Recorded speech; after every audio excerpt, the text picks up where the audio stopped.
Not Zero Queen's Hydrant.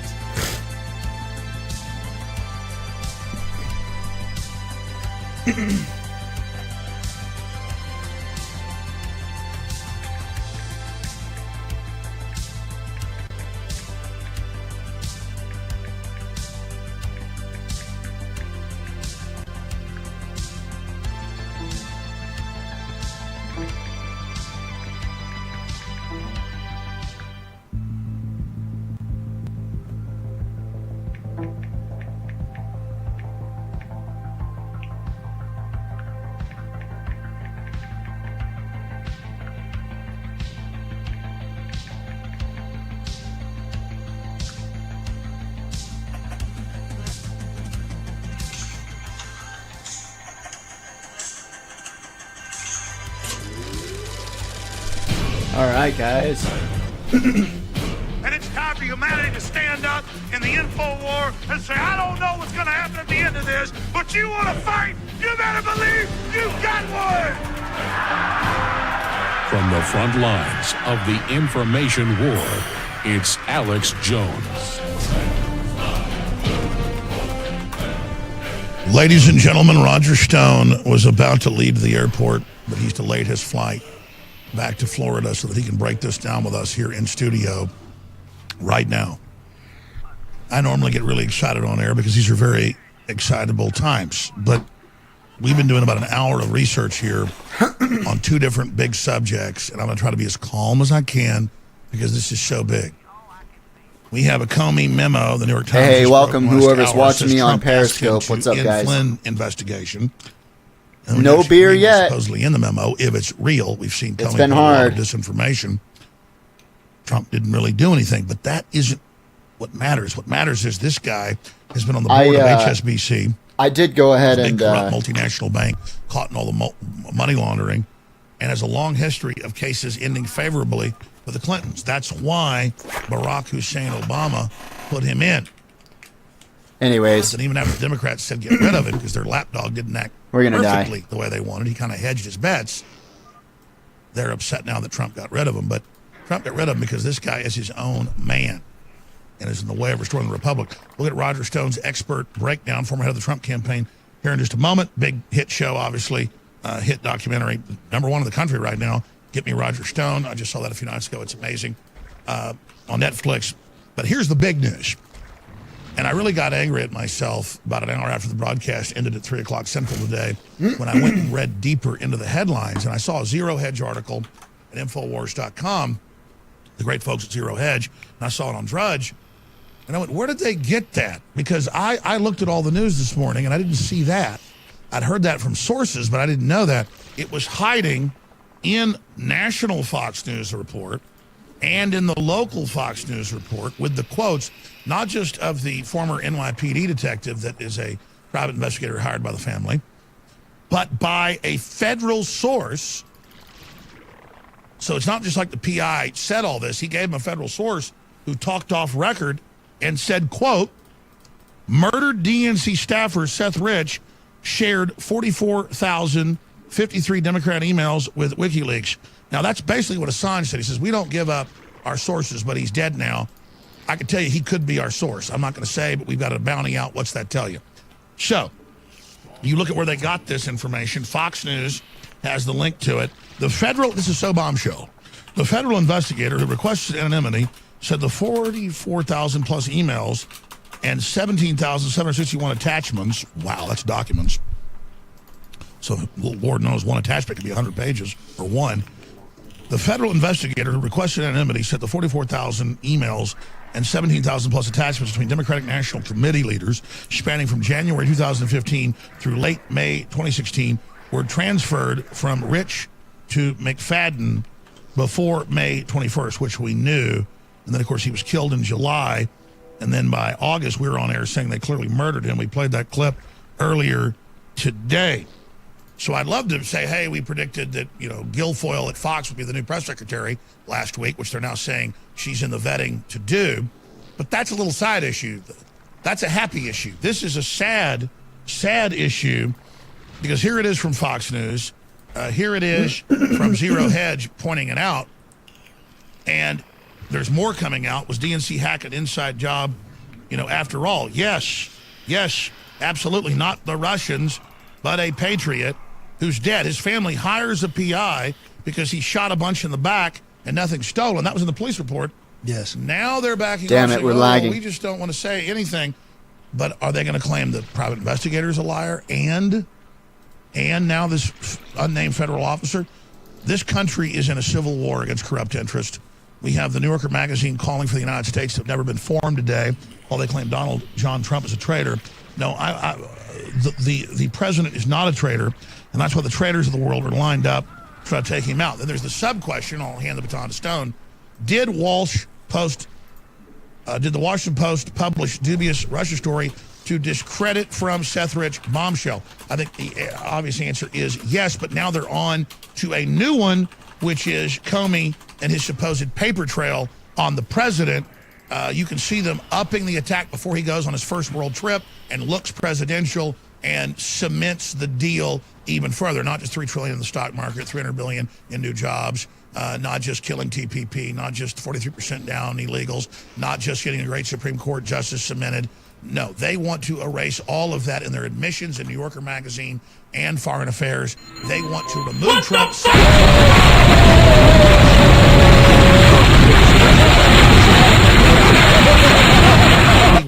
To the final war of Armageddon for the future, figuratively, of this republic. So we go from Seth Rich and the new developments, incredible federal investigator telling Fox News, yes, he was the leaker, not the Russians. Huge. It wasn't the Russians. It was a patriotic Democrat that didn't like the fraud and the evil. Boom, huge. They respond knowing this had just come out, just like they did to the original Seth Rich yesterday with the Washington Post hoax about the secrets that were laptops with bombs that was in the news 2 months ago.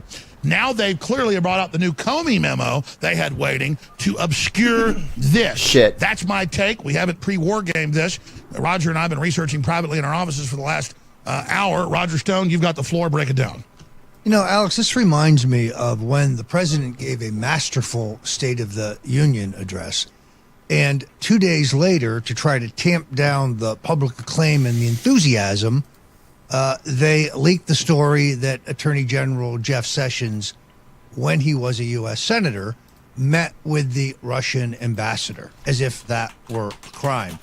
You see this pattern again and again, where the administration has some positive information to put out, or Did you has see what an marine uptick damage was? of results.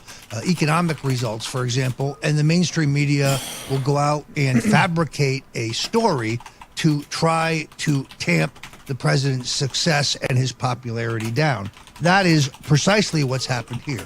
The significance of the Seth Rich story is that it is a mortal blow to the whole phony Russian collusion narrative. Now, for the first time, we have proof that the Russians did not hack the DNC emails. And that's why they wanted to bury this story. And with perfect, you're so on target, but with perfect choreography, like it's a ballet dance, now that that's imploded, they move like the FBI so often does when there's no real crime, to the obstruction and the lying to the FBI or trying to influence a case. So perfectly, as that little stepping stool across the pond melts into oblivion, a new one pops up and a whole new scandal. This is the Comey story from today's New York Times is extraordinary because, first of all, this is not a tape. Mr. Comey does not have a tape of the president. He has his recollections of a meeting. Well, this is the same guy who recollected the wrong number of emails that Huma Abedin supposedly sent to Anthony Weiner's server. Why should we believe this guy? This is a CYA memo. For all we know, Comey wrote it this morning. A man who will cover up the HSBC crimes and then profit personally from it cannot be trusted. He has no great reputation for veracity. Just the opposite is true. He covered up the Sandy Berger crimes for the Clintons. He covered up the Mark Rich bribery to get a pardon. That again, Mr. Comey. So why should we believe him? I think he shredded his public credibility on the Hillary Clinton email issue alone. Who would detail her crimes in great detail and then reach the conclusion that she should not be prosecuted? And then you've got waltzing onto the airplane, Bill Clinton, while he's under criminal investigation. And let's go back to that. We've got Comey calling Trump crazy that he was surveilled. Now it's all confirmed and on record. You've got him running HSBC after he covered up for his crimes. And then you've got Trump properly showing he's got good guys in the Bureau telling him what's going on. Hey, you better watch what you make up because there's probably tapes, dumb butt. And so I think Trump trumped him, to use the pun. I mean, clearly he did trump him. Trump's telling him, watch out what you make up, because they've been passing these memos, these fantasy novels, these little love letters to Hillary Clinton that Comey's been writing in his daydreams. I mean, isn't that powerful now that we know Trump 3 days ago said, watch out, there might be tapes? We now know that the president anticipated this and he moved to checkmate it. Mr. Comey should be concerned that perhaps the president...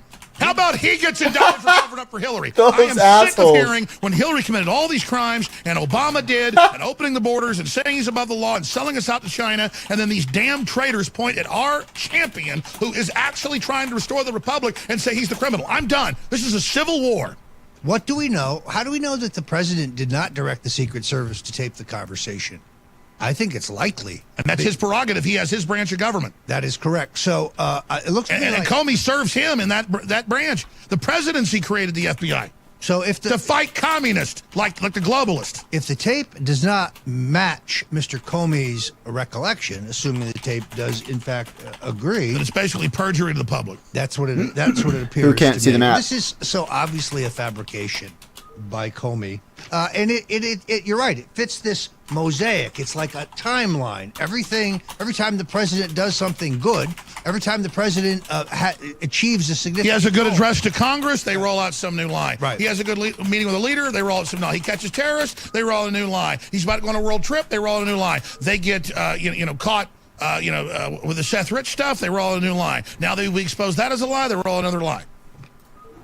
I mean, it is interesting that the Times story actually says that the memo was part of a paper trail Mr. Comey created, documenting what he perceived as the president's improper efforts to influence a continuing investigation. That's right. Let's show that New York Times article on air. What are the other items in this paper trail? There is no Russian collusion. Therefore, Mr. Comey has come up empty-handed.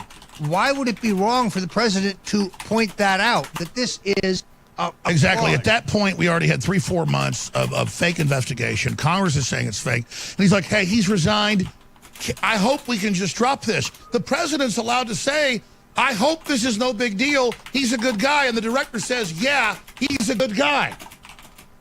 It's all right there. I've got my article here. In fact, I'll show people right here. Comey, memo says Trump asked him to end Flynn investigation. I hope you can let this go. It goes on to say the memo to the Times reporter. They read this to him. They won't show it to him. I hope you can see your way. I hope you can see your way. Your way. Meaning I hope that this isn't an issue. I hope, when you're 14 years old and you get caught stealing beer out of the neighbor's cooler, I hope the cops will drop the neighbor drops this. I hope you can see your way clear. Not I'm the president, I'll destroy you if you don't do what I want. No, I hope you can see your way clear to letting this go, to letting Flynn go. That shows a lot of loyalty to Mr. Trump, Mr. Comey, according to the memo. He is a good guy. I hope you can let this go. Mr. Trump told Mr. Comey that Mr. Flynn had done nothing wrong. See, he didn't say, he did something wrong, you better stop. He said he's done nothing wrong. Hope you can let it go. That's his free speech in America. But Comey runs off. Mr. Comey did not say anything to Mr. Trump about curtailing the investigation, only replying, I agree, he's a good guy. In testimony, this is key, to the Senate last week, the acting FBI director, remember, it's in a memo 3 times that Comey wasn't investigating Trump. Andrew G. McCabe, the acting director, said, there has been no effort to impede our investigation to date. Your damn witch hunt? 3 you years. Got the Clintons caught naked with Let the me Chinese sock exit out of puppeting all them. these. The Russians are a little hors d'oeuvre over here on the side, and then you're trying to claim that Trump is this Ruski agent. Give me a break. Yeah, let's recognize right now. Let's go back through that contradiction. On the one hand, Comey says he created the documents he created this paper trail to document the president's improper efforts to influence a continuing investigation. That's paragraph 3. Yet the current acting FBI director said There has been no Gnosis effort 3. to impede our investigation to date. So, which is it? You see, this is how you can tell. And this is why Comey, this had to... All right, let me go ahead and stop that. Pause this. It might be me. I don't know. There it goes. Go. Because the Bureau and the real things going on says one thing, then Comey and the Democrats say another. Trump's like, hey, he's resigned. I don't think he did anything wrong. I hope this goes away. You know, God, of course you do. You know, it's like your son gets in a fist fight at school. Hey, I hope this can go away. Then it goes on. Again, McCabe's saying there's been no effort to impede them so far. So a major contradiction. I'll give it to the New York Times. At least they admit this. If it was the Washington Post, they wouldn't even show that. This is really evocative of the Washington Post story of this morning, where they created something out of whole cloth. The president told the Russians that he's concerned that ISIS is developing technology to use laptop computers as bombs on planes, which has appeared in every major paper in the country. For 2.5 months. And they make it sound like he has given away the nuclear codes. I mean, it is really extraordinary. Here it is, New York Times, Washington Post. U.S. raid in Yemen led to laptop ban. I mean, here it all is. There's hundreds of articles. Let's bring in Rob Dew, the InfoWars Nightly News director, great researcher, to give his take on this. I drug him in here because he's helped us go over this. This is clear, though, Rob, every day it's a new fake scandal, but they don't care. They're just hammering. He's got leakers all around him. But I got to tell you, out of all this, the Seth Rich thing, you're right when you said this last night, and when we look at it today, and Paul Watson wrote the article pointing it out, did Washington Post publish dubious Russia story to distract from Seth Rich bombshell? Clearly, then it comes out that federal investigators are saying, yeah, no, he gave the emails, he's the leaker, it's not the Russians. This is clearly to cover up their whole narrative just imploded, and now they're bringing out stuff they were probably planning a few weeks from now, their next phase. So we forced them to early launch the next demonization phase. Yeah, most likely. And they're still empty-handed on the whole Russian narrative. They still have nothing. It's beyond empty-handed. I think this is a major blow to that whole meme. We now know definitively that Seth Rich was in touch with WikiLeaks. When I said this to Mike Isikoff of Yahoo News, he accused me of being a conspiracy theorist. Oh, no, it was a robbery. There is no evidence that it was you were out with Guilfoyle this weekend, and a week ago, plus we learned she would probably be the person now it's admitted, and we're just horrible because we have contacts. The truth is, all these journalists hate it. When we have sources, yeah, they hate it when we have sources. They despise it. And they want to know who our sources are, as if we should give up our sources. Yes, I was told by a source in August that Julian Assange and WikiLeaks had the goods on Hillary and they would dump them in October. And it came out. And it was all true. Doesn't mean we're like the Russians. Oh, excuse me. Oh, Putin, yes, I get the orders. It's not Putin. It's the U.S. intel agencies. I've been told by people that are currently high-level CIA. They can't stand the globalists. They're done. And that's another thing. I'm not saying the CIA is perfect or good or whatever. It's a mixed group of people. The CIA, Defense Intelligence, all of it, they're done with the New World Order. They're done with globalism. They know it's a fraud. So when we hear it's the whole CIA and the whole intelligence agencies after Trump, it's not true. It's the top-level Obama, Clinton holdovers, as you keep pointing out, that he can't get rid of because he's brought in the wrong people that are stalemating him. There are some in the bureaucracy who have burrowed their way in, who are neocons. But in no way are we trying to impugn the patriotism of individual FBI agents, individual Secret Service agents, individual CIA agents. Those agencies have many, thousands, I would say, of employees who are patriotic Americans trying to do the right thing. And I'm not in the business of kissing their butt, but in this last election, they were the MVPs. They're the ones that got WikiLeaks the info. Democrats, CIA, FBI, Secret Service met with us and said, get ready. All right, guys, I'm going to stop the stream real quick and see if this helps. It happened a week later. Exactly.